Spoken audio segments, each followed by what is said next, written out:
Greetings everybody. Well, today I will show you the construction progress of my Douglas A1H Sky Raiders here, or A1 Sky Raiders, known as Spads, flying dump trucks, Sandies, Able Dogs, you name it.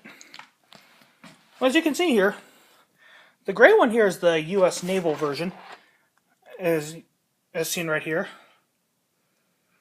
And I have the other option of the South Vietnamese Air Force right here. So I chose the naval version. The South Vietnamese Air Force will get to be built as well if I get another A1 Sky Raider model.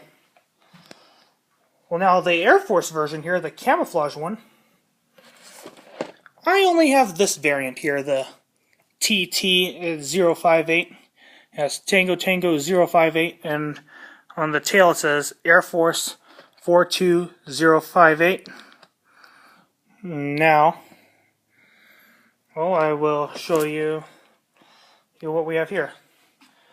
Now, they're not really done, of course, because I have armament options, as you can see here, for the A1 Sky Raiders here. I'm not sure which ones I'm coming up with, but I decided to get as much done as possible, or a lot done, if anything. And now I will admit that with this Air Force A1 Sky Raider here, camouflage is a pain in the neck for me to paint on there. So it's not the best job, but as you can see here. But it's something, though.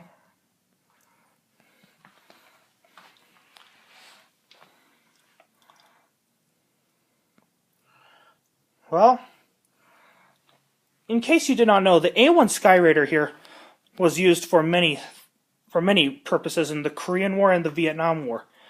And originally in World War II, these Sandies here were to replace the SBD Dauntless dive bomber.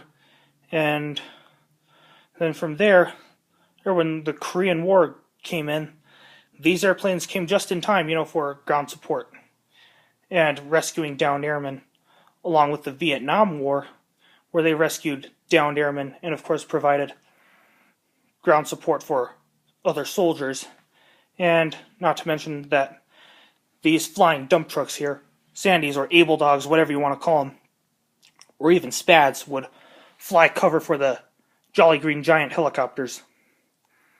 But those were not seen until Vietnam, the Jolly Green Giant helicopters, which were usually CH-53s. And along with that, the A1 Sky Raiders here in both the Korean War and the Vietnam War would cut off supply lines. And the way they do it is they drop the armament, as you can see here, on the supply line, and then from there they'd go provide either ground support or fly coverage for a rescue helicopter to pick up a wounded soldier or a downed airman.